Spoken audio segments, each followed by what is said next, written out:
Good evening, good evening. Hey, it's good to see everyone. Did you have a good Sunday afternoon? Did you get some rest? Lunchtime? Yes, no? I had a bit of a snack. It was about that big. It was meat and chips. Oh, I enjoyed it so much. But who's expecting for this evening again? Yes. Who was here from Friday night, every session? Every session. Oh, wow. Awesome. And did you receive something? Yes. It was really good. It was really good.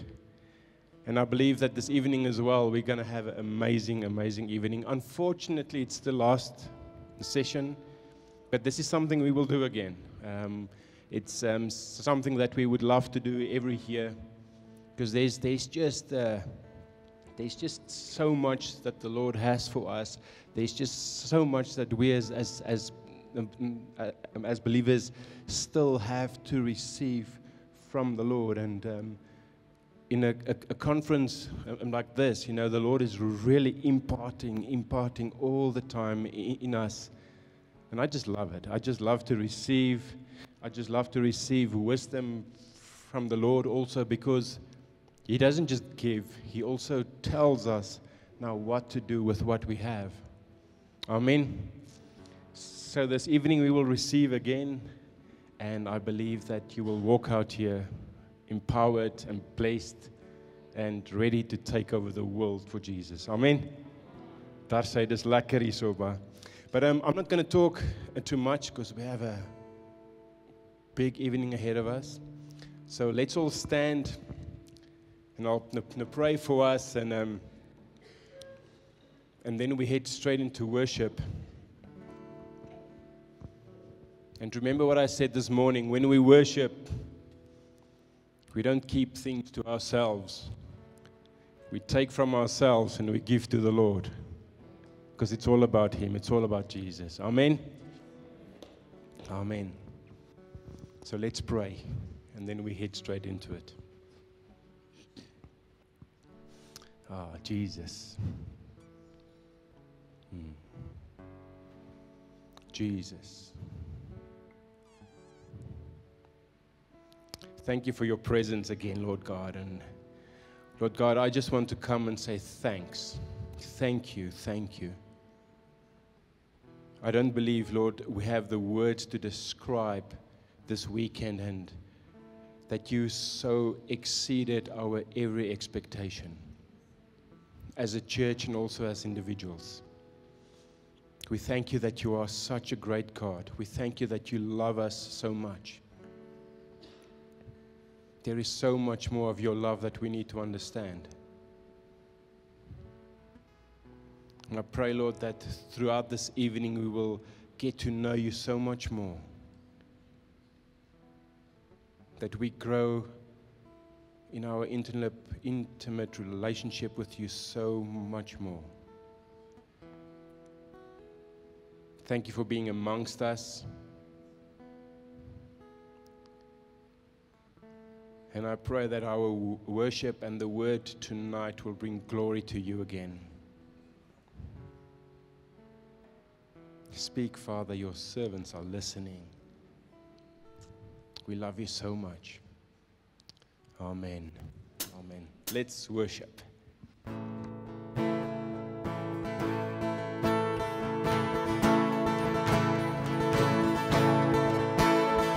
was buried beneath my shame. Who could carry the crown of weight? It was my turn to lie with you. I was breathing but kind of life. All my failures I tried to hide. It was my turn to lie with you.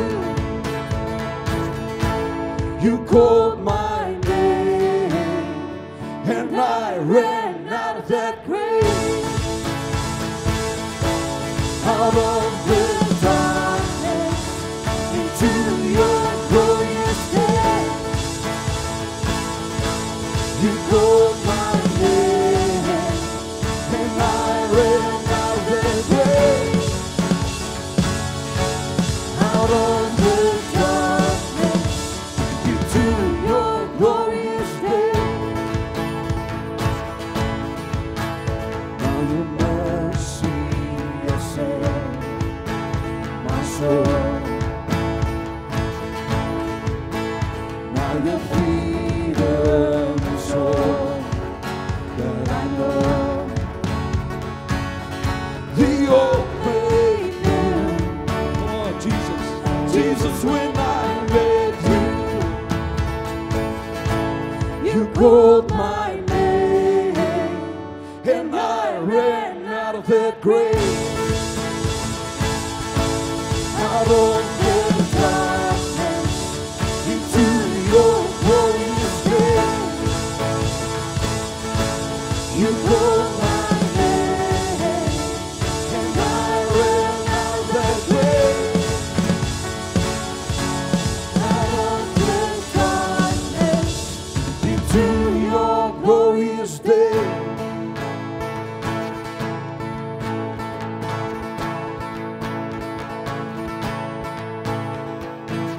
I needed rescue, my sin was healed.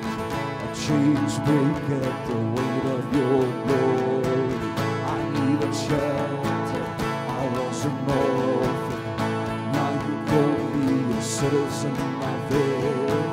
When I was broken, you were my healing. Now your love is the air that I'm breathing. I have a future, my eyes are open. 'Cause when you called my name, and I ran out of that grave, out of the darkness, into your glorious day. You called my name, and I ran out of that grave, out of the darkness, into your glorious day. You called my name. You called my name, and I ran out of that grave, out of the darkness, into your glorious day. You called my name, and I ran out of that grave, out of the darkness, into your glorious day.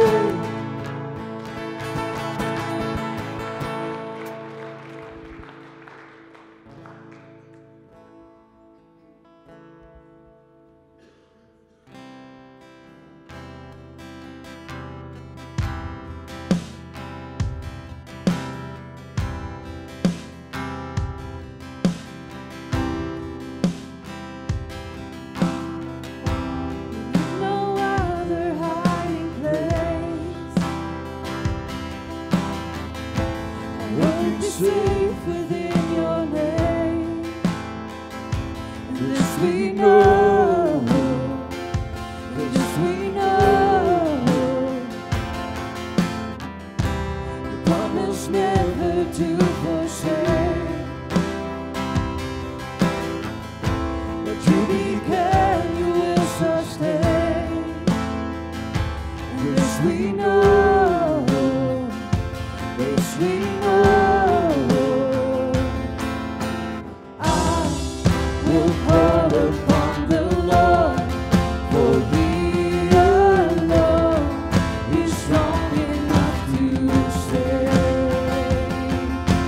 Rise, your shackles are no more, for Jesus Christ has broken every chain.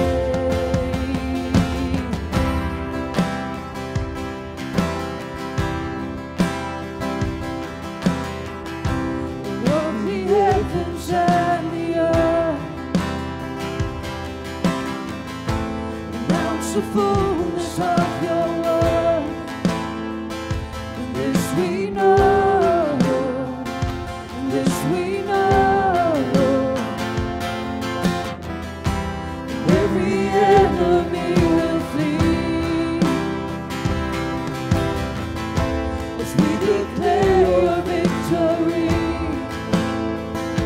this we know, and this we know. I will call upon the Lord, for He alone is strong enough to save. Rise, your shackles are no more, for Jesus Christ has broken every chain.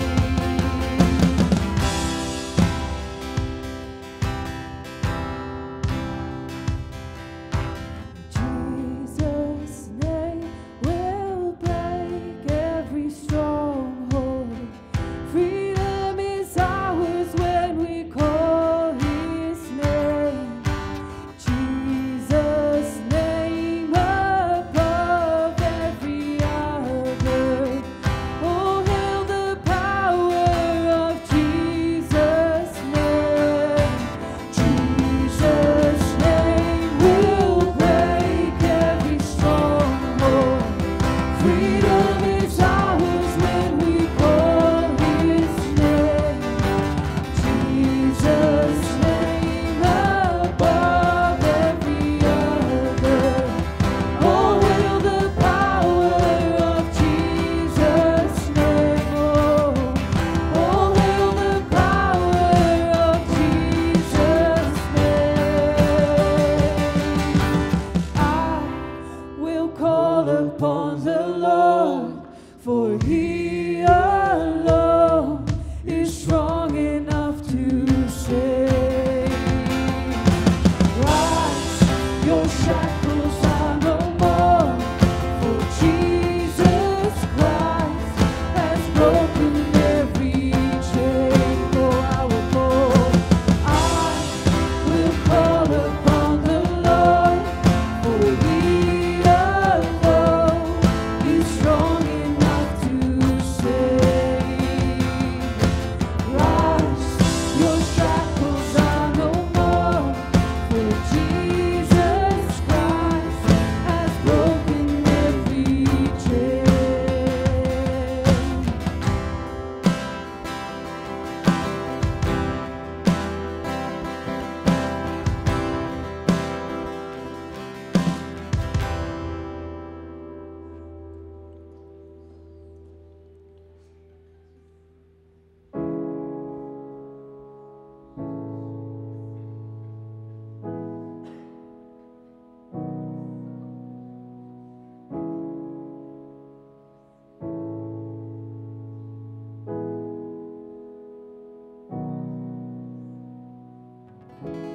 Placing it into worship,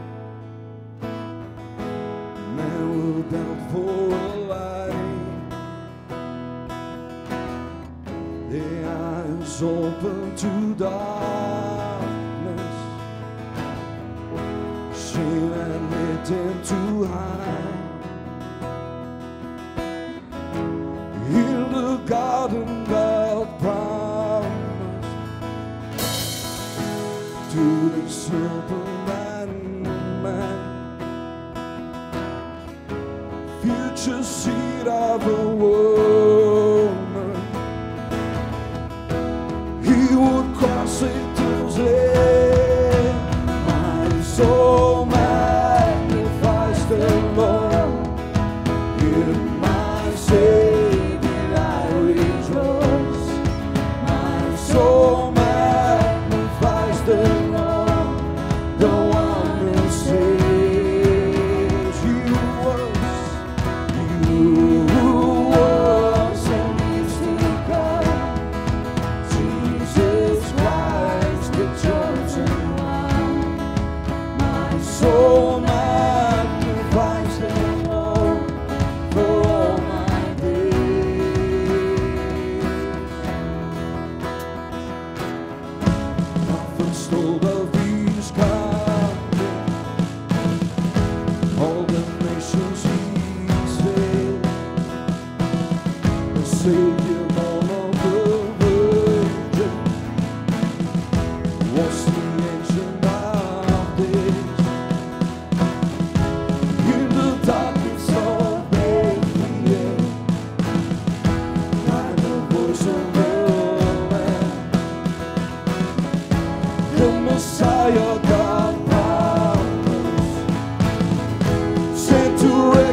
the one who saves. You who was and is to come, Jesus Christ, the chosen one. My soul magnifies the Lord for all my days. Jesus lived in perfection, yet he took on our sin. Crucified and abandoned, righteousness he working. What was lost in the garden, Jesus came to redeem. When he rose up in victory, he declared we are free. My soul magnifies the Lord, in my Savior I rejoice. My soul magnifies the Lord, the one who saves. You who was and is to come, Jesus Christ, the chosen one. My soul magnifies the Lord for all my days. My soul magnifies the Lord for all my days.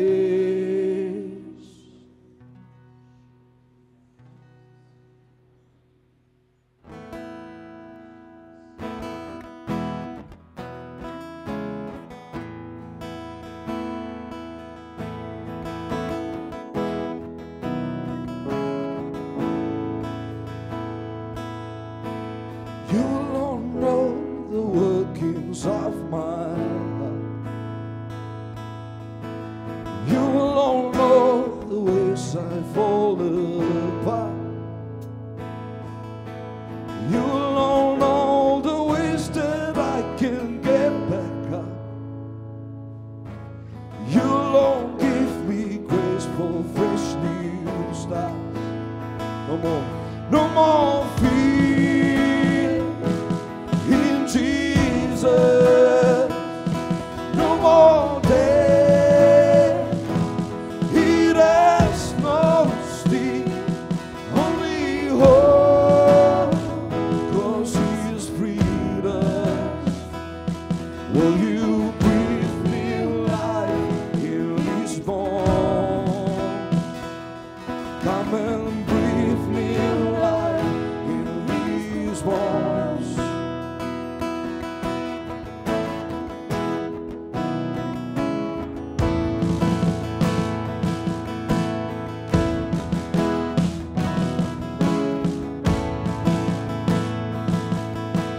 You alone, Lord, can raise these bones to life. You spoke to my heart and now I'll prophesy. Open out the grave for all mankind to come to you. We ask and so you answer us with no more fear, no more fear in Jesus.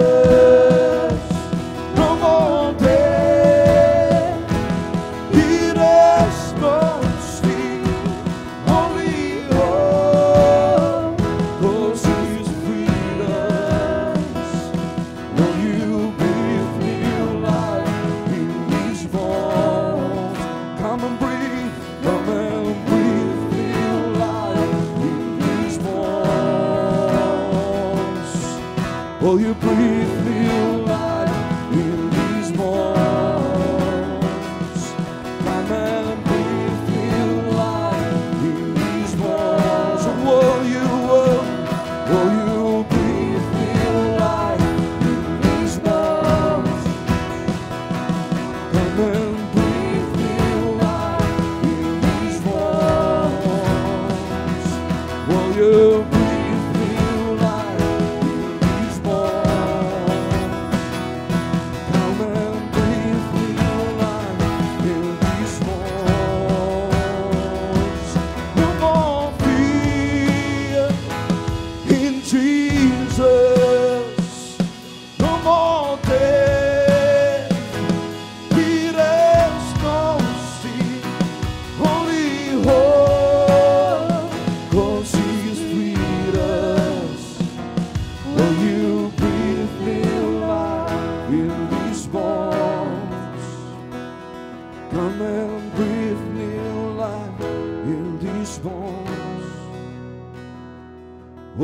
you breathe new life in these bones? Jesus, come and breathe new life in these bones.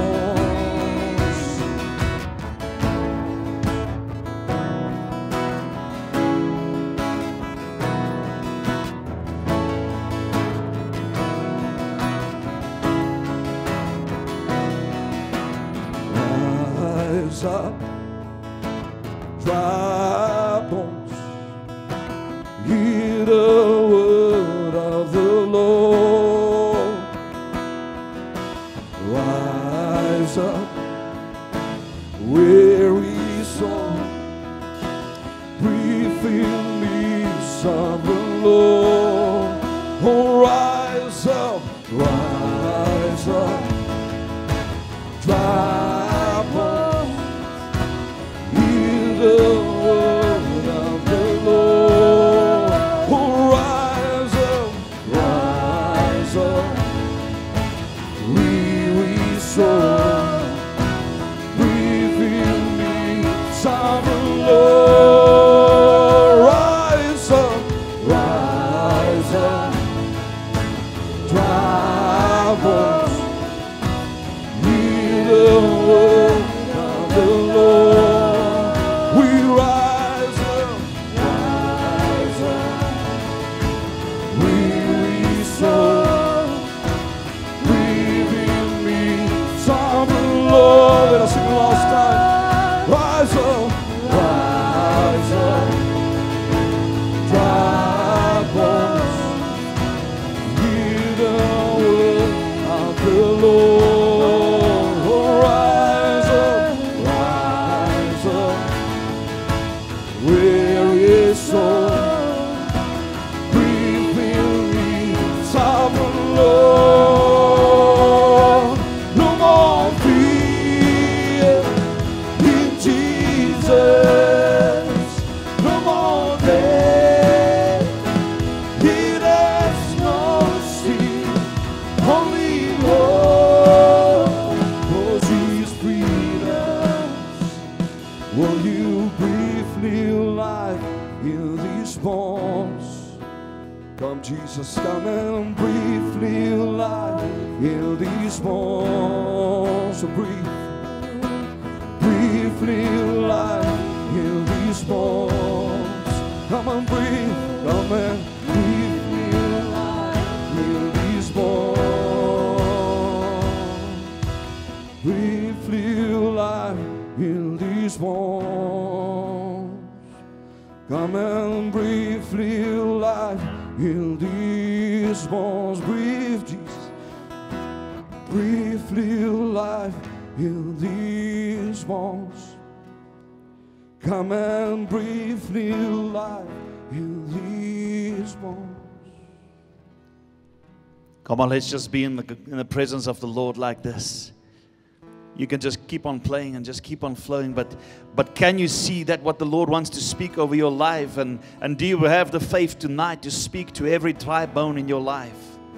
And do you have the faith and know that God will answer? That God has removed the fear. You see, when Jesus came and He died on the cross, He says that He broke the power of sin and death. And when Christ came, He did something that the law could not do for us. But He has set us free and He made us a new creation in Christ. In Him you have a new life. And I want you just for a moment to speak and declare over everything that seems dead in your life and the dry bones, to say, Lord, you come with a new breath of life. Like Ezekiel had to prophesy, and he had to say, I prophesy the breath into the bones. I prophesy the wind into the bones. May God come and blow in your life every dead situation, every dead relationship, every dead finance or dead transaction or business deal, whatever you trust God for. Can you see that He can bring life?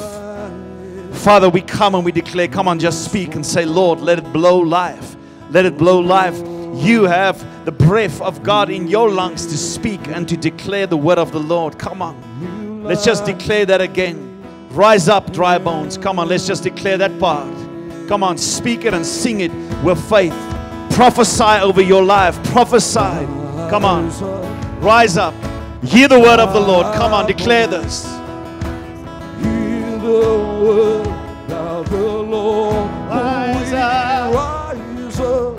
Rise up, weary soul, grieving me, sovereign Lord. Rise up, rise up, dry bones, hear the word of the Lord. Rise up, weary soul, grieving me. Rise up, come on, declare.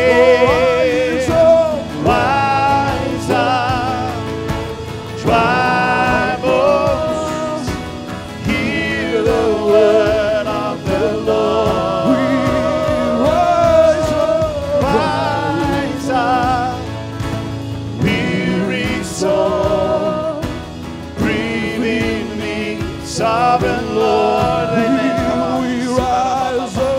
Rise up, dry bones, hear the word of the Lord.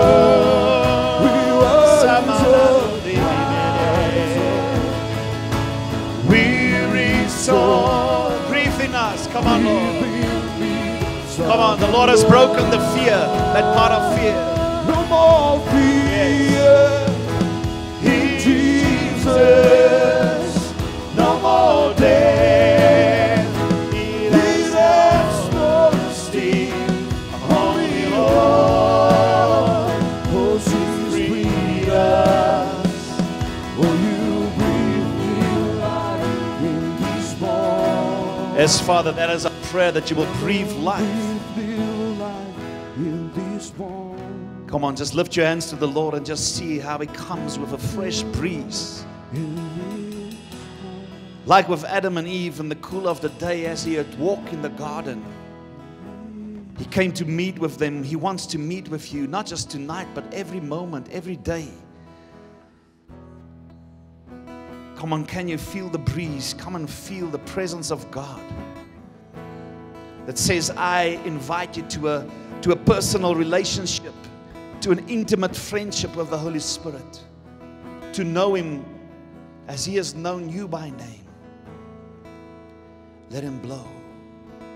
Come on, let Him blow over you. Father, in the breeze, we want to meet with you. And not just every now and then, but we want to daily in the breeze moment with you. To meet, to experience the life-giving power of Christ. To hear your voice. So thank you, Father, that tonight we have anchored something and declared something in the spirit of the dry bones that will live. That the dry bones will not remain dry, but Father, that you have the final say over everything. And as you have declared, we come and we just believe your word and that which you say. And we say thank you, Lord, for the life-giving Spirit which is in Christ Jesus. Come on, give Him praise and give Him glory. We honor you and we love you. In Jesus' name, amen. Come on, give God, give Him, you can do better than that. Come on, lift Him up. Amen. Amen. Praise God. You're welcome to be seated. Thank you to the worship team. It gets better and better and better. Amen. Come on. Praise God. Are you ready for the word? Amen. Are you blessed? Come on. I can see you. Some of you already look different than when you came in Thursday and came in Friday. Amen. That's a good thing. Say that's a good thing. That is a good thing. Again, I just want to honor the leadership of this house, Johannes and Marissa. We love you guys. Thank you for being obedient and saying yes to God and doing that. We know it's not easy, but God rewards faithfulness, and God will come and bring an increase to you in a season that you haven't expected, and in a season where you haven't believed, where God's going to show you things of the impossible. And I see that God is taking you to a place where He's giving you a well that's got a strong flow. a well of water that brings refreshment and life. But I see that within this well even there's some treasures. And as the water flows, the treasures are revealed. And you are enjoying the gifts and the grace that God has given you. And I just see how God is adding people. God is giving you a season of really anointing to build and to have wisdom to put structure in place and to anchor and bring that foundation which is healthy. And I want to say that the Lord comes and tell you guys that you are doing great. You are doing well. You're doing good. He's pleased with you. And that He loves you. And I just see on that when He looks and He sees what you're doing, His heart is just pounding and says, just keep on doing that. Good and faithful servants. Good and faithful servants. And each and every one of you, the Lord loves you. Amen. The Lord loves you, and I'm excited to see what God's going to do, because sometimes it's great in conferences and God does a lot of things, but we want to see the fruit afterwards. And that what is coming is even better than what you have received here, because the fruit matures, it grows, and then we eat the fruit of that, and we're going to enjoy that. So God is going to even surprise you beyond your understanding and beyond your thinking, beyond what you thought. God's going to come and do mighty things. Amen? Amen. Are you ready for mighty things? Praise God. Let's just pray together. Father, we just say thank you for your word. Father, thank you, Lord, that tonight as we conclude, let it be powerful and let it bring glory and honor to your name, Jesus. We just declare that our hope and our trust is in you, and we can do nothing of our own accord. That's what Jesus has said, for apart from me, you can do nothing on your own. We come and we declare again our reliance and our dependence upon you and your Spirit, Lord. And we say, if it is not for you, we cannot do it, Lord. We come and we bring our lives, we bring our sacrifice and everything that we have for you, Lord. Let it be a fragrant offering unto you. Let it be pleasing. Thank you for loving us, and we love you. We praise you in Jesus' name. Amen. Amen. So I believe that the word, I'm going to recap just one or two phrases of last night, and then we're going to build from there, and we're going to continue. And I spoke last night on proton believers. Proton means first. Amen. It means first. And that is part of the apostolic spirit, which is the driving force for the church. So last night we spoke on being first, and that was more an individual thing, but you know that you're not just an individual, you belong to a body. You are in Christ, and we are fitted into a body. Amen. And I love it because he speaks of his body in two ways. He says it's his body and it's his bride. We are his body and we are his bride. You know that it's only the bride that can say, Spirit, come. It's only the bride that can say, Spirit, come. You are the body and you are the bride. Amen. And Jesus said in John 20:21, again, peace be with you. As the Father has sent me, even so I'm sending you. And when he had said this, he breathed on them and said to them, receive the Holy Spirit. And when we speak about the apostolic spirit or the apostolic, we're also referring to apostolic believers. And we spoke on proton believer, which means first. That was 1 Corinthians 12, right? God has appointed in the church first apostles, second prophets, third teachers, then miracles, gifts of healing. You've seen that this morning. Helping, administrating in various kinds of tongues. It means what? First in time, first in place, in importance, before the beginning, chiefly, first of all. Amen. That's what it means. So there's different meanings. And those who are first are pioneers. So you are a pioneer. That's what God calls you. To break open certain ground. Proton believers are pioneers. You are trailblazers. You are a pathfinder. Amen. You are people that set the tone and the direction of the church. And therefore, as we said, that there's some active words. Activate, mobilize, service in the kingdom of God. So God has got a mandate and a plan and a purpose for you, and He's got a place where you need to do it as well.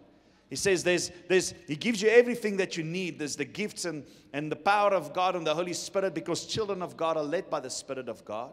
You have everything to yourself available that God has made you to be successful. But now you have a specific purpose.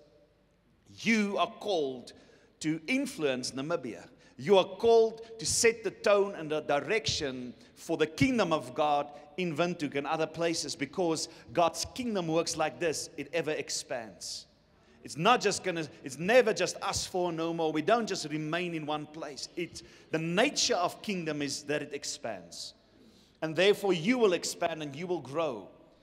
But he says this, not all are apostles, is it? He says not all, but every one of us can be apostolic. Amen? Because there's a certain nature, there's a fivefold. He gives a grace to the fivefold calling, and not everybody is called to the fivefold office. So there's some apostles, but because you produce according to your kind and after your kind, when it's an apostolic house, you become apostolic in your nature. Amen? Does it make sense? So not everyone will be. Some of you are called as an apostle. And I'm speaking of men and women. It's not just men that's apostles, okay? Women as well. God calls. We don't have a choice who God calls and what God wants to do. Amen? God called a donkey and He used it. Come on. Some of us can be donkeys and God can use us. And some of us, we can just say, when God used you, buy a donkey. Okay? It's very similar, isn't it? God, there's no preference. You know that there's a mother side of God? Let me not get into that. Okay? But you were one and God just took Eve out of Adam. So he says that I called Adam and I formed in my image and likeness. And the Bible says, Genesis 1:26, male and female, He made them in His likeness. So there's a complete picture, because when you and your wife come together, you become one. You form the picture of God, the image and the likeness. And it says that He gave Adam, He gave him a help. That word help in the Hebrew is the word Izer. Izer means strong power. Strong power. So it's not a boss and class relationship. Do you realize that God says, I took from one strong power another strong power and I've placed alongside him so that they can function? Come on. So you have a strong power. You're not just doing it alone. JC, that's why you can leave your wife that side and sy kan pak slag gee wanneer dit nodig is, because you have a strong power. And that's why sometimes we as men are a little bit, cautious when we come to you guys, because we know you're a strong power. No? But that's what the Bible says. You see, so we need to fit things into place and into perspective of what God says. Not our preference, not our history or how we've been doing it for years and all these things. We need to obey God and what God says. It's sometimes difficult when God's theology differs from ours. But God has got the final say. Amen? You can now amen or ouch, I usually say. All right, so you are transitioning, because there was a pastoral nature and care, but sometimes we transition from one nature to another. And there's nothing wrong with a pastoral nature. There's nothing wrong. There's just everything that you do here has got to do with your calling and your purpose and where God's taking you. So and the kingdom of God, isn't it? So with the others, we're not focusing on them at the moment, because God's doing something here. So we speak to your DNA and we speak to your purpose and where God wants you to grow. So, Ephesians 4:11-13, where it says, and He, that's Jesus, gave the apostles, the prophets, evangelists, shepherds, and teachers, we touched on it this morning, isn't it? To equip the saints for the work of the ministry, for building up the body of Christ, until we all attain what? The unity of faith and the knowledge of the Son of God. Is the body of Christ, are we all in unity of faith?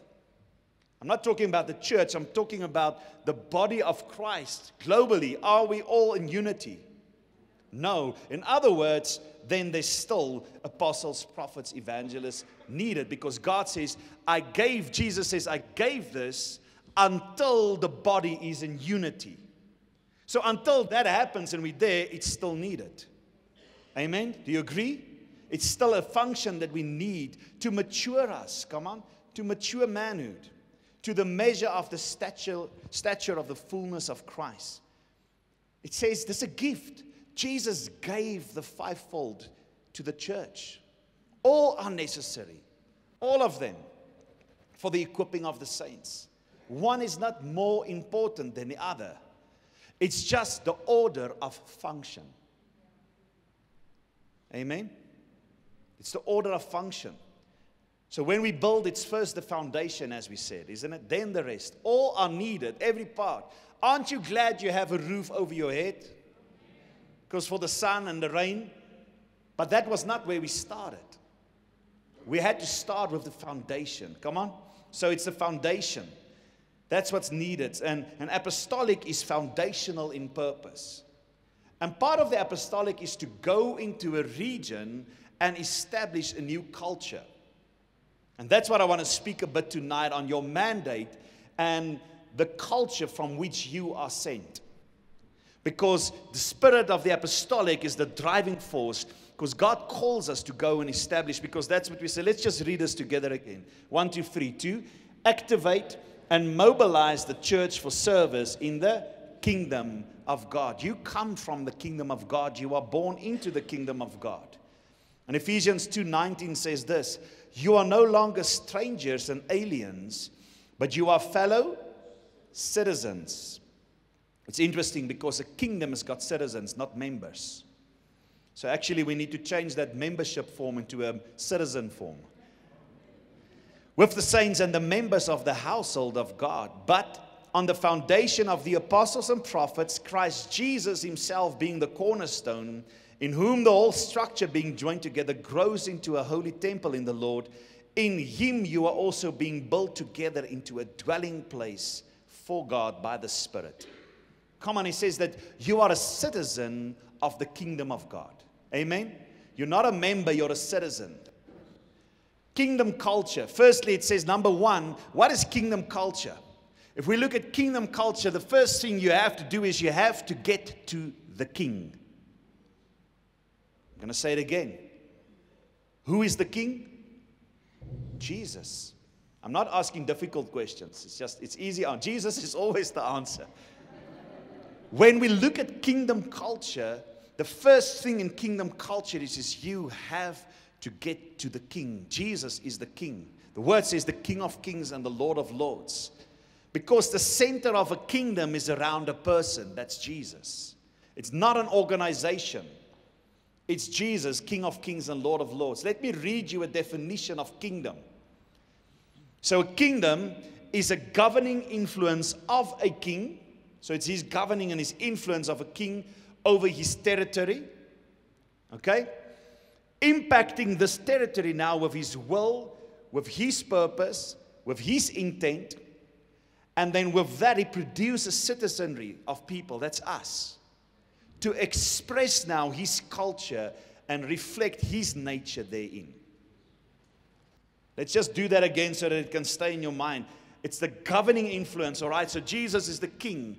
It's his governing influence in an area, in this territory. He impacts it with his will, his purpose, his intent, what he wants to do. And because he does that, he produces in us a citizenry of people that looks the same, all right? We now express that culture and reflect that nature in this territory, in this kingdom.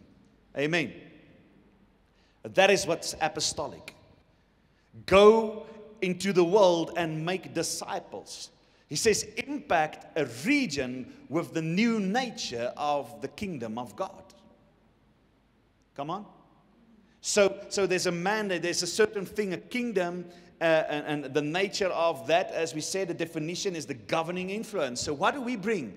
We're not bringing our own plan and our own thing into this region. We come to establish the kingdom of God, his governing influence, his nature, his will, his intent, his purpose.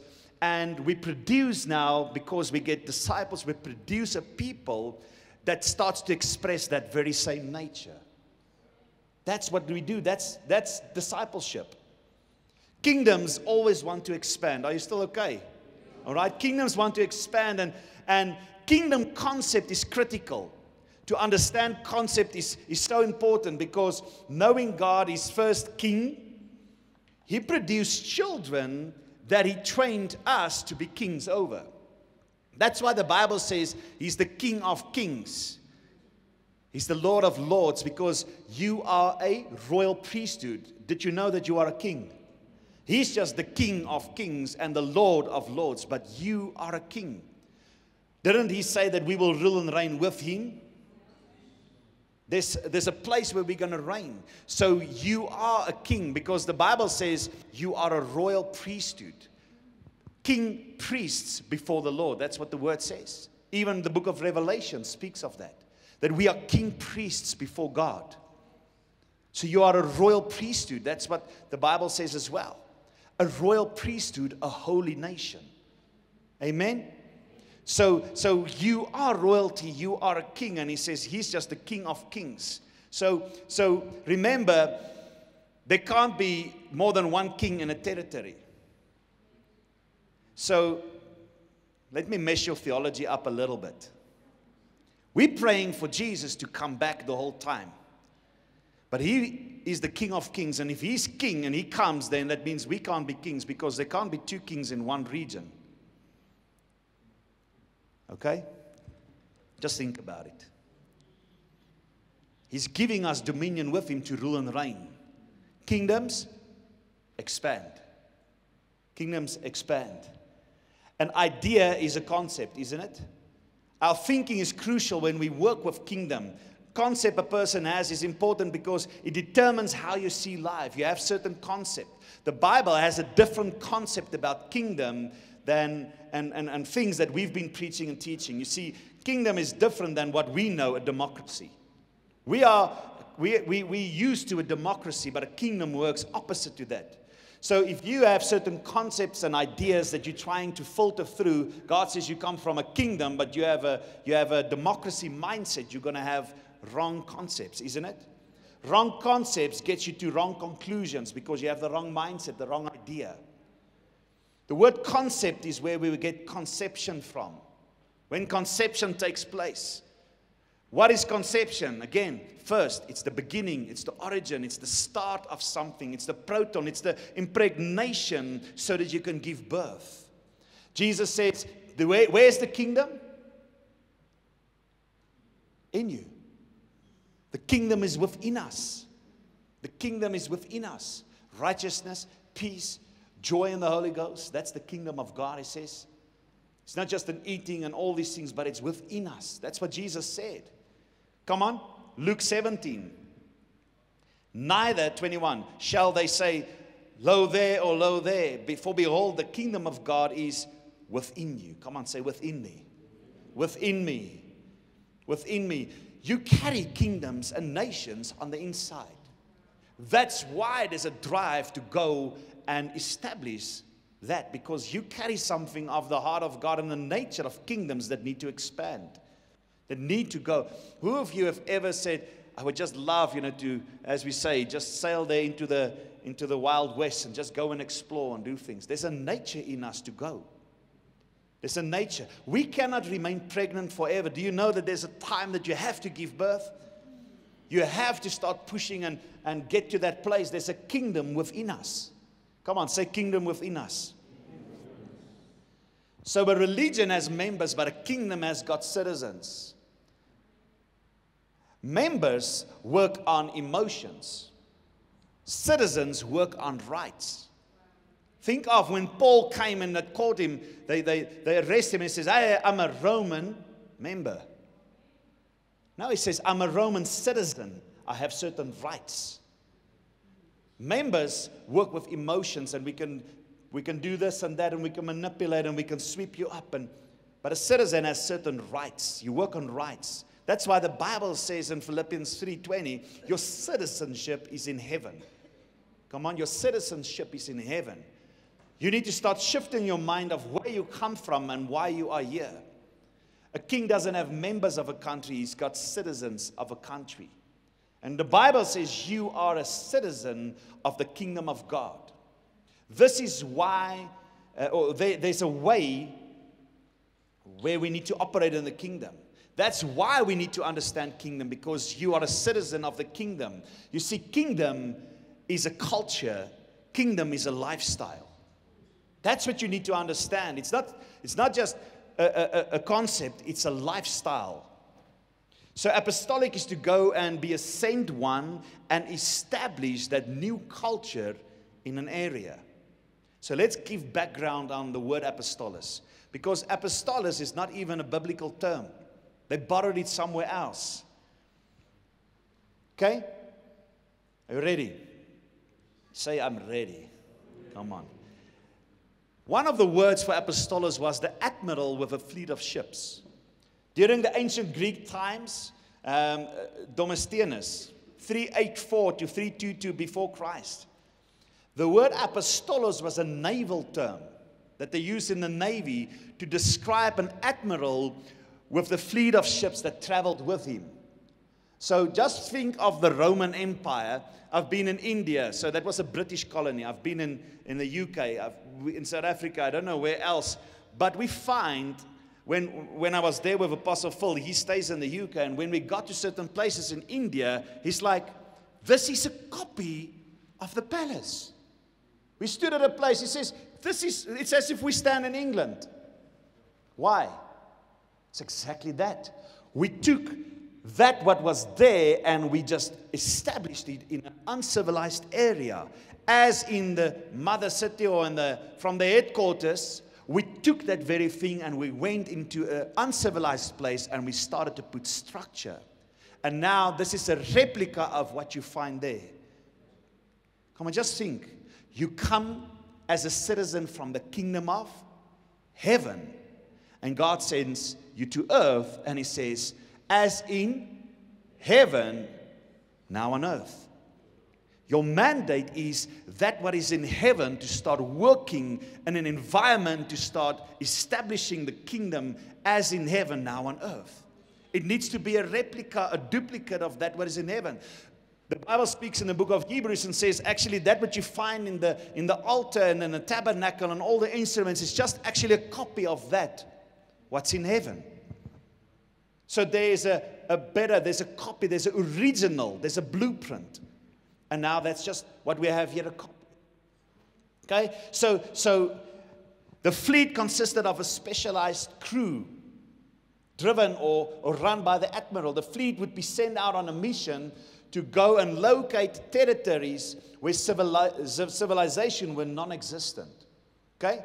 Once civilization or uncivilized region is identified, then the admiral, called the apostolos, will go with his specialized crew, and they will go with their cargo, their belongings, and they will disembark, and they will work as a team. Hear the word. They will work as a team to establish a new community. That's what apostolic means. Then they would begin the process of transforming that environment to get to the replica of life where they come from. They become, so their purpose was total colonization of an uncivilized territory. So colonization is actually not a curse word. It's actually, we need to colonize earth with heaven. That what heaven is, we need to bring the kingdom of God there. Amen? And within this fleet, there was speciality, there was gifts there. To establish this new culture and this new life and this new community, they had doctors, they had engineers, guys who can bring infrastructure, guys who brought university, guys who brought, the physical roads and build, housing and drain systems. So the whole infrastructure, roads, construct buildings, teachings, and they will teach the uncivilized natives how to read, how to write, how to function in this new culture. Can you understand what God calls us in the kingdom? So the admiral became the team leader. And once the job's completed, majority of the team will actually get back on the ship and go and look for a new, to do it again. To start all over with the process, find another uncivilized place and start the whole process of establishing that what looks like the real deal. So we find the word apostolos describing this admiral and this team leader to come. So can you see why they easily use this term in the New Testament for an apostolic mission or apostles to go and sent ones to go and establish now kingdom culture. The primary task was to travel with an apostolic team to an uncivilized nature or place to go and establish the church of Jesus. That is what we need to do. You see, we just want to flow inwardly. We want this church and then, just gather the people and, we just have such a great time. Where Jesus says, no, the apostolic nature. What did we read last night? Jesus, our apostle, chief apostle. The sent one. If you carry Jesus and the Spirit in you, you have an apostolic nature. You have an apostolic drive to go and establish, because it's only the church and the bride that can say, come. So that's where apostolic or apostle come actually in the New Testament. Was a term that they use. Now here's what I want to come and say to you tonight, because there's a key in this. The word apostolos was closely associated with the idea of traveling. It actually became synonymous with a passport or travel document. So one of our friends that we came, he comes from Costa Rica. When he traveled to some of the islands and places, they asked him for your apostolos. It's like, huh? So they use the term apostolos for, it's your document, your passport. So apostolos means also your passport. What do we use? We had to use passports to get here. Amen? If you want to exit a country, you have to possess a travel document, isn't it? And they call it an exit visa or a passport. The legal document, what they had, was called the apostolos. The same word we translate for apostle. You need to catch this, because this is going to change your life tonight. This document does what? It guarantees you the right of passage and the ability to move freely from one place to another. Come on, say right of passage. Right of passage. In other words, when God sends you, there's a legal document, a passport that you have that gives you right of passage. So when God sends you in a territory, you have right of passage. Come on. You can freely move from one place to another. You need to understand that when God sends you, you have access. You have a place where you can go and where you can move into freely. I want to declare over you that there will be no more hindrances, no more blockages, no more restrictions, no more shackles, come on. No more pain, no more. God wants you to be free. So whatever is hindering in you, preventing you to move, God says if you have an apostolic heart and spirit, that means that you have a means of access. There's a freedom. God gives you right of passage. You are not illegal. You are not illegitimate. Come on. You have the ability to move freely. I want to tell you that you need to know that a whole thing of this is about a mindset. A mindset that everything that's blocked in your life, you need to start speaking to that. Let me teach you something that my spiritual father has taught me. One of my mentors, he says that airports are gateways, because that's in and out. It gives you access or not. So in traveling, he needed to go to the States, and he had to go via Dubai. So he had to first spend a couple of days, because it was in COVID times. So you have to travel, and then you have to isolate for like 5 or 6, 7 days, and then you can go further. And in traveling there, getting to the place, they denies access. And they don't want him to enter. It's like, what? And we said, Jesus, the name that's been given above all names, the first fruits, the firstborn, we spoke on it last night and the previous night, the first, and Jesus, the apostle, the gate and the access. And they deny, so he walked away, and he hears the Holy Spirit he says, speak to the gate in the name of the first. In Jesus. He's the first. He's the first fruits. He's the firstborn. He is the gate. He says, speak to the gate in the name of the first. He goes away, he prays, he says, I speak to this gate in the name of the first. You will give me access. And you will grant me access so that I can do what I need to do. He goes, she waves at him, calls him after a while. He comes back, she says, you go, sir. Gives him access. What happens? Very same thing as he arrives in the States. No, you can't enter. He's like, okay, No problem, just give me a couple of minutes. He walks away, starts speaking to the gate in the name of the first, and he says, you'll give me access. Passport means access, right of passage. And he starts declaring in the name of Jesus, in the name of the first, you give me access. As a gate, you will receive me, and you'll give me access. Call him back. Thank you, sir. Boom, how long are you going to stay here? There's your documents. And he has taught me that. So he had to learn the lesson. I just learned from him. So when I travel, I speak to the gate in the name of the first. So going to different places, they always say, don't tell them this, don't say this, say you're here for a holiday, all this. I've been to the UK for a couple of times. We've been now to India, even here. They ask me not one question. They said, what are you doing here? So I'm meeting friends. Enjoy it. When I was in India, I said, for how long? I said, I'm here for a week. Enjoy it. Because I apply the principle. When I go to a gate, I say, gates, you will receive me. I come in the name of the first. I have right of passage. Come on, God works for you. You need to understand that this is not just some airy-fairy thing. That when God sends you, you have an authority. Amen? So in the name of the first. So airports are gates.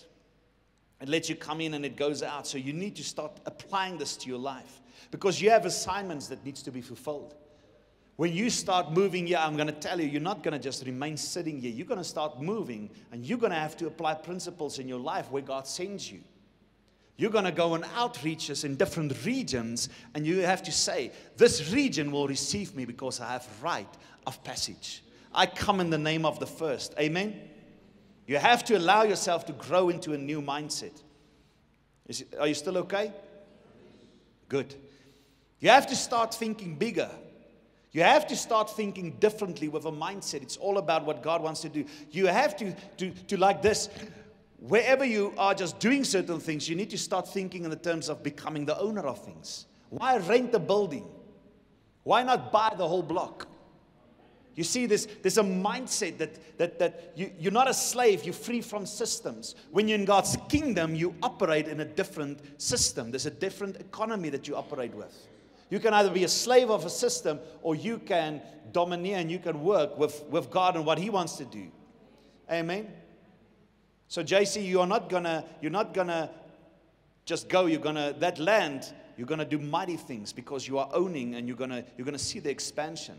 We want to declare over you guys that God has got something for you to own in this place. Not to rent, not to make somebody else rich, but to work for the kingdom and to establish and to expand. Amen?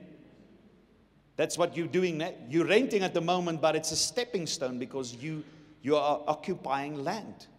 And you have a dream and a plan. Amen. Same for us. God started speaking to us about owning the land.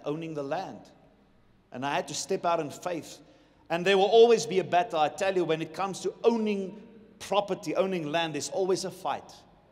Because when you start owning, there's a great shift that takes place. There's something different when you become the owner of a land. So the enemy will give his biggest fight for you not to own something. But that's where God calls you. So I want to encourage you, if you're trying to own or trying to do, don't give up. Don't give up. Start speaking in the name of the first to the gates, to give you passage, to give you access, to align with what God wants to say. Come on, in the apostolic, we don't take no for an answer. If there's a door, you don't knock the door, you hit down the door. You go and fetch and do what God tells you. Amen? It's about an attitude and a mindset, but not arrogance, because the foundation is the apostle. So we don't look, when you walk in this building for the first time, none of you looked and says, look at this, wow, look at this foundation. No one, you walk on the foundation, you say, wow, what a building. But it stands on the foundation. The apostolic and the prophetic must be your plumb line and your foundation for wherever you go. Amen.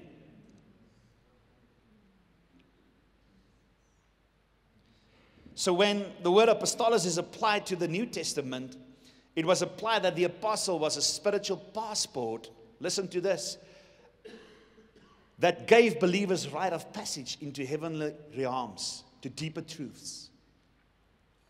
So your covering and your apostolic anointing releases something over you to give you deeper access, to give you deeper revelation into spiritual things, deeper spiritual truths, to understand, because the word says that part of the apostolic is to reveal the mysteries of God. I'm going to say it again. Part of the apostolic and the prophetic, he says, I'll never do something without revealing it to my prophets. Part of the apostolic and the prophetic ministry is to reveal the mysteries of God. So under the apostleship of Paul, they received certain realms and certain revelations and understanding that was not their own. He brought certain things to them, and they started understanding the true identity and what God says. So the apostolic, that ministry, is a spiritual passport into a new realm. Amen? If there's a true spiritual apostolic anointing, it will lead you into new spiritual realities, new truths. So you have access. You've got passage. Amen? Amen. That must make you excited. That must make you excited. We're almost done. And then we're going to lay hands on you to commission you for what God wants to do. Another word of apostolos, the word apostle is described as a person who had authority to act in the same way as an ambassador, represented by a government or another government. The apostolos word means an envoy sent to do business on the behalf of the one who sends him. Can you hear what God says? You do business on behalf of the one who sends you. You are a sent one. A governmental apostle serves as a personal representative, a messenger, a diplomat, an ambassador.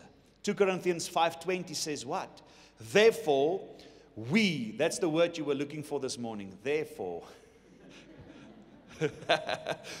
We are ambassadors for Christ. Amen. That's the apostolic. Can you see that it's plain? It's not airy-fairy. We're not trying to, it's plain sight. We are ambassadors for Christ. God making his appeal through us. We implore you on behalf of Christ, be reconciled to God. This person, ambassador, officially possesses authority and influence to speak and act in the place of the one who sent him. So you are a sent one, and you speak with that authority and that influence of the one who sent us. We need to just keep your focus, kingdom of God.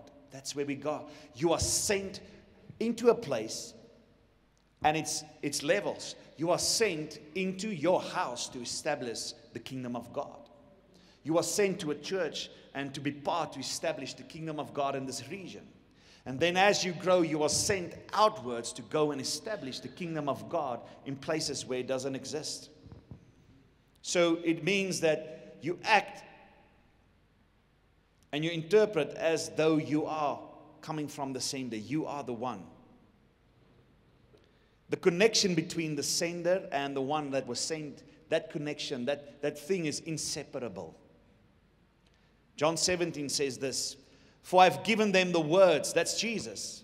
He says, I've given them the words that you gave me. Remember, Jesus the apostle was a sent one from the Father. And then he says, as I was sent, I send you. That's why we started with that scripture.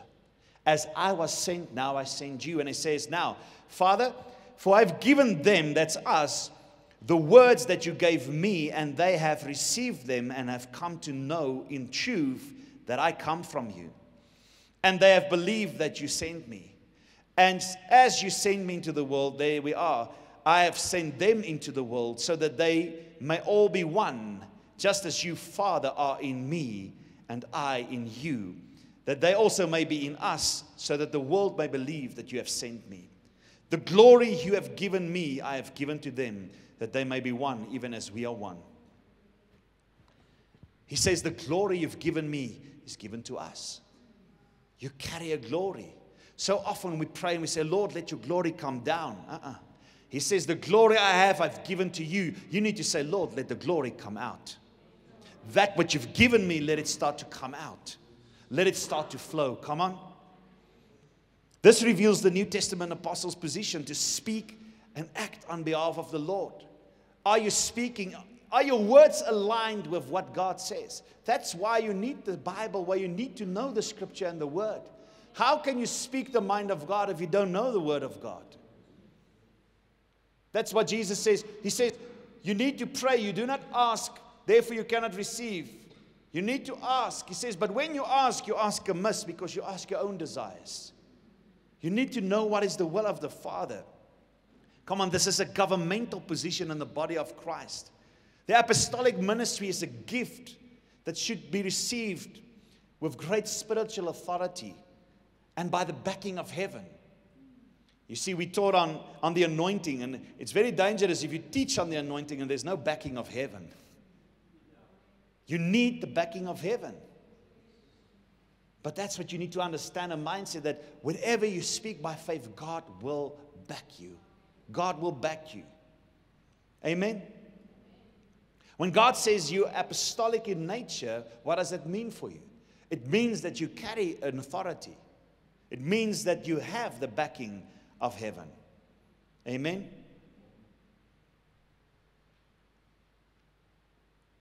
We can put some of that background music.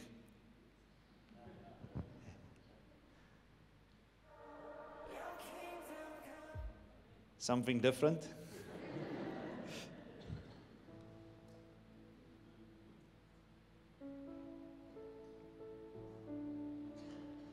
You see, genuine apostolic ministry, apostolic ministers are authorized by heaven not only to lead you into new spiritual truths, spiritual realities, but to help you, mobilize you into position. Help you to, JC, is it nou daai moment that you know,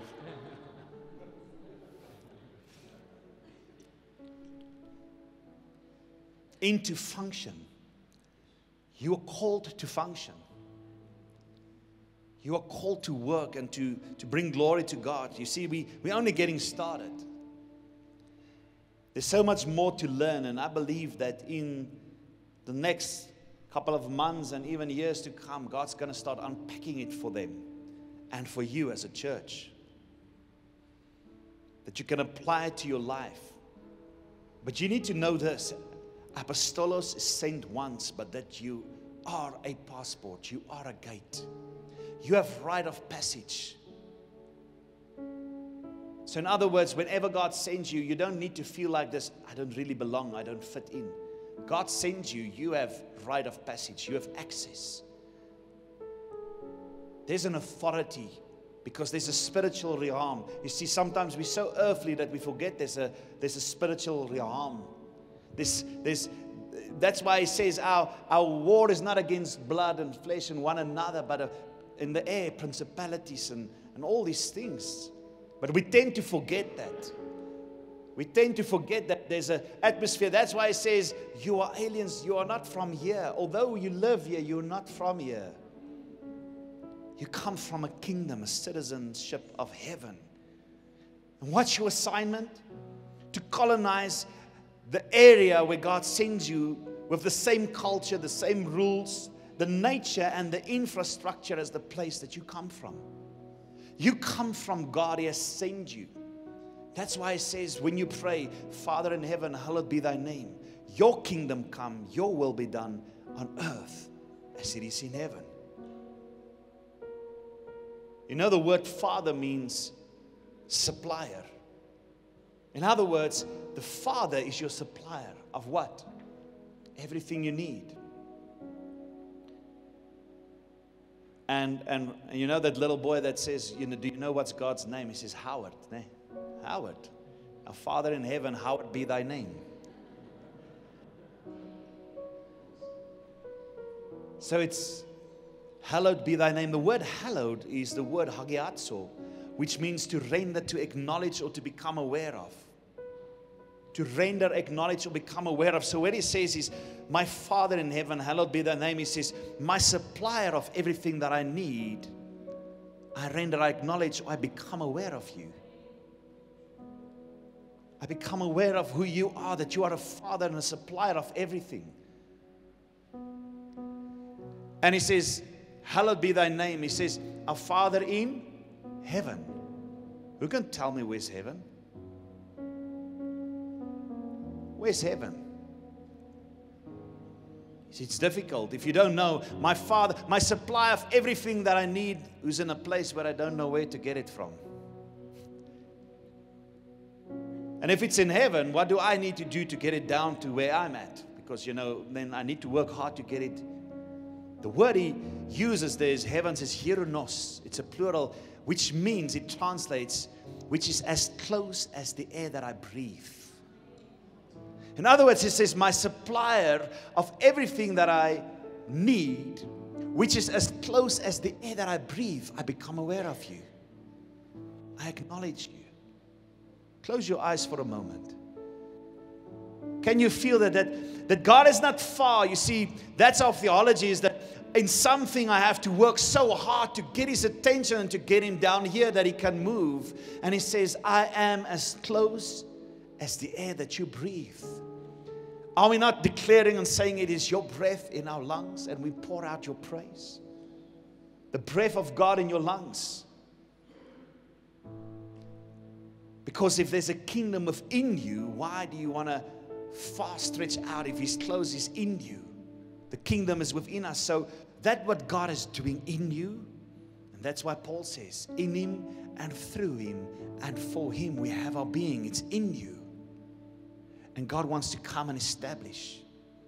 Sometimes we need to relax and just take it slow and realize that God has given it to you. You are equipped. You're already qualified. I want you for a moment quickly to become aware of, as you breathe, that God is right here. And that is your supplier.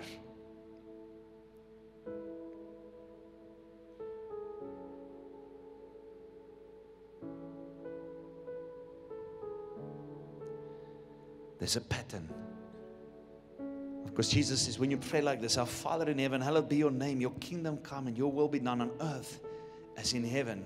On earth as it is in heaven means that there's a pattern in heaven, and He says, now come. The heavens were made first. God made the heavens first. And then the rule and the reign was extended. The nature of the kingdom is always to expand, as I said. So that's why it says, heavens was there, and He ruled and reigned, and He extended it. And we were given the domain, earth. And He says, ascend ones, come now and establish that pattern here on earth.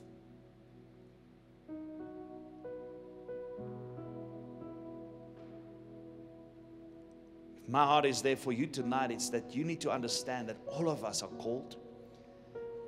And He says, equipping the saints for the work of the ministry until we all attain the unity of faith. That we have an assignment to colonize earth with the nature and the culture and the infrastructure of heaven. And that's not only spiritual. There's physical work to be done. Work your work. You have to do your part. It's not only the pastor that's saying, because the apostolic team was a people consisting of what? Governors, construction, engineers, doctors, arts, culture, whatever, banking systems, establishing the copy of the place they were sent from. In other words, what am I saying? You are needed. You are sent. You carry an apostolic nature, and you have a mandate and an anointing to do this. You have to work together. You cannot just be part of a church and sit in this church and warm the seat. Tonight I call you, and I want to commission you to say you have to work shoulder to shoulder alongside for the kingdom of God. You have to work, yes, according to your gift and what God has given you, but you have to own what God gives you. And some of you, you still don't believe yet what God gives you, that that's really what He wants to give to you. God has given you good gifts. The word says, and He ascended into heaven and He gave gifts to man. Come on, you have a passport and a free passage. You are an ambassador. You have wisdom. You are skilled. All these things. Start functioning. Start doing and walking in the gift and in the grace that God has given you. You see, it's taking, again, sacrifice. Last night we said part of the apostolic is the ability to endure hardships. Yes, it's going to cost you. But this is the thing about God.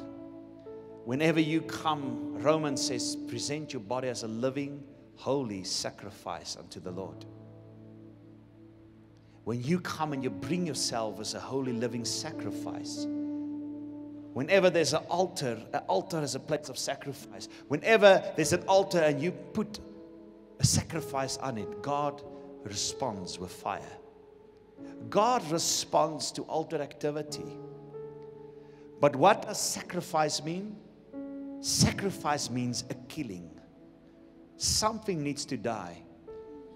Your thoughts, your mindset, your opinion, I'm not called for this, I cannot do this, somebody else is better equipped. All those things need to die. And you need to come to a place and says, Lord, here's my gift. Whatever I have to serve you, I bring that to you. And I tell you, that's the parable of the talents. Is if you have your 2 and you work it, you will get 4. Work your work. Work what God gives you, and God will increase. Because He's the Lord of the harvest, and He's the God of increase. But you got to start somewhere. So don't wait anymore. I want to declare over you that what is written on your shirts, and as a church, you got to move. You have to move. Move where the wind blows. Move where the Spirit leads. Move where God is taking you. You've got what it takes. You've got what it takes. You already have it. And that what you don't have, God will really fast track you. God will teach you. Because He says, the Spirit that I've given you will teach you concerning the things. And that what I have, He says, you don't need anybody to teach you. I'll teach you. But are you open? So tonight we're going to lay hands and we're going to anoint you. We're not going to prophesy. We're going to commission you for those who are hungry, for those who are saying, yes, Lord. I respond to an apostolic call in nature that as a sent one, I'll go and establish your kingdom culture.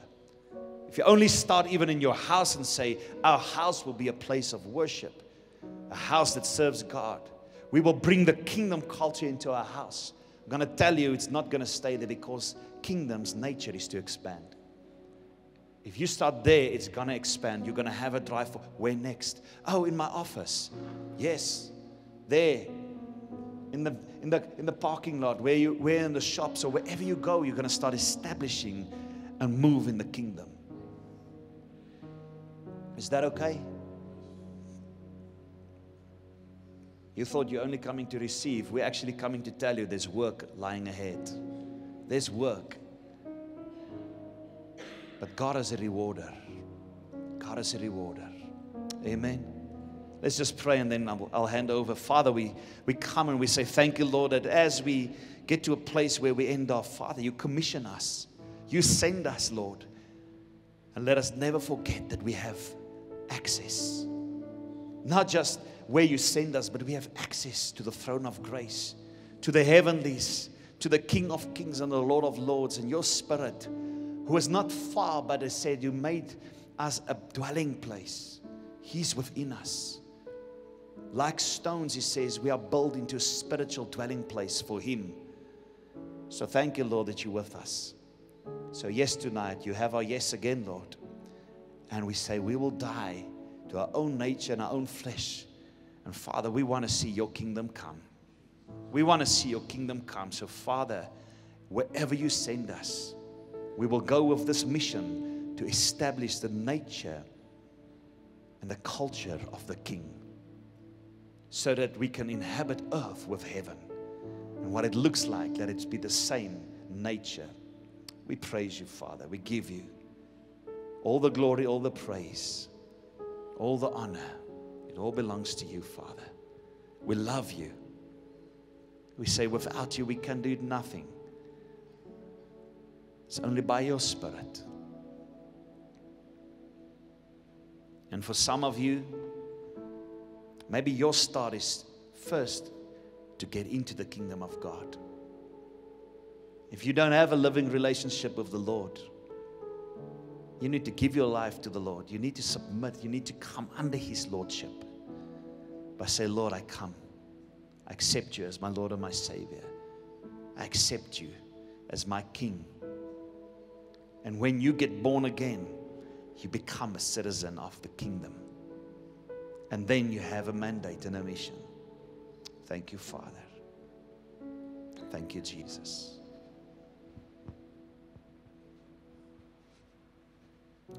Thank you, Apostle Wilmar, for your word tonight. And I believe we all have ears to hear. And I believe that we all heard the word tonight. I believe that we all heard the word this weekend. There was a stir within you to be here this weekend. We all received a prophetic word.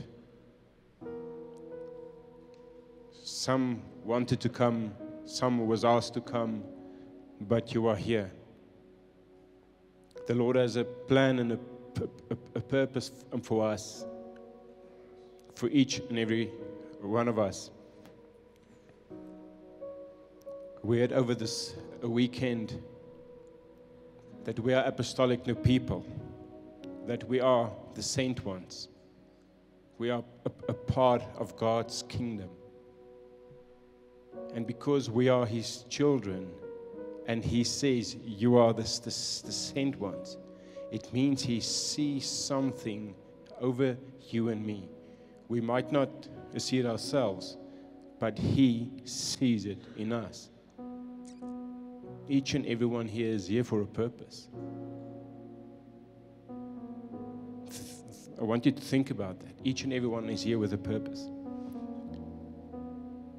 And what we will do this evening is to anoint everyone, to commission everyone that's here, that in their hearts and with their lips, not just the lips, not just the heart, but with their hearts and their lips, say, yes, Lord, I will step out. I will step out into being a proton believer, into being a sent one. I will serve your church. I will serve your people. That's a serious decision to make. But because you are here, the Lord says you are that called one. And you will not do it alone. You have His Holy Spirit with you to help you, to take you by your hand and lead you, each and every one of you here. Will you make that decision? Will you say yes to the Lord? So what will happen is we will stand in front, Wilma, JC, myself, Marissa, and if you say yes in your heart for what you heard this weekend, we will make a row of people on this side, and we will walk in the past, and we will anoint you and commission you to step out into what the Lord has for you, to step out into your calling, to give direction, that you step out into the prophetic word that you received. That you are not a member of a church or a member of a kingdom, but that you step out as a citizen of heaven. Yes? I say yes. I'm going to walk through first. Amen. Amen. So that's what we'll do. I will ask you to come to the front, and we'll end the service with this. Yes. Amen. So you can just stand if you say yes for the Lord. We can stand from this one side, a walk past. Just before we start, I just want to say a massive, massive thank you to you, to apostles that's here, that invested so much over on this weekend, so much wisdom, knowledge, insight. But man, there's something I recognize is that what they did, they shared with us with so much love. And that had an impact to my life. And I truly believe that one of the big things that we believed for in this weekend is that there will be a shift in the spirit, a shift for us as a church and also individuals. And I know through what was shared this weekend, the shift is there. The anointing is flowing. So I thank you for your time. I thank you for your sacrifice, for your wisdom, for your obedience. Obedience is better than sacrifice, ne? Yeah. So I thank you for that. Appreciate you, and we honor you. And we know that this is not the end of a journey. This is not the end. It's the end of a conference, but it's not the end. It's the start of something new. Amen. Amen. So thank you, Lord, for this evening, Lord God. We thank you for this conference, for this weekend. We thank you, Lord God, for the impartation of wisdom from your humble servants, Lord Jesus. We thank you for your love for your children. And we thank you, Lord God, through what was spoken, we as a church and as individuals have direction. We have somewhere to go. We have something to do. We have a part in your kingdom. Thank you, Lord Jesus. You are our King. You are the Lord of Lords, the King of Kings. And Lord, may we never take what you've shared this weekend for granted. Let us be the church. Amen. Amen. Thank you. So we will be here in front, and we can stand in a row for the ones that say yes and just walk in the past. We will commission you. We will anoint you with oil and send you out. Amen. Amen.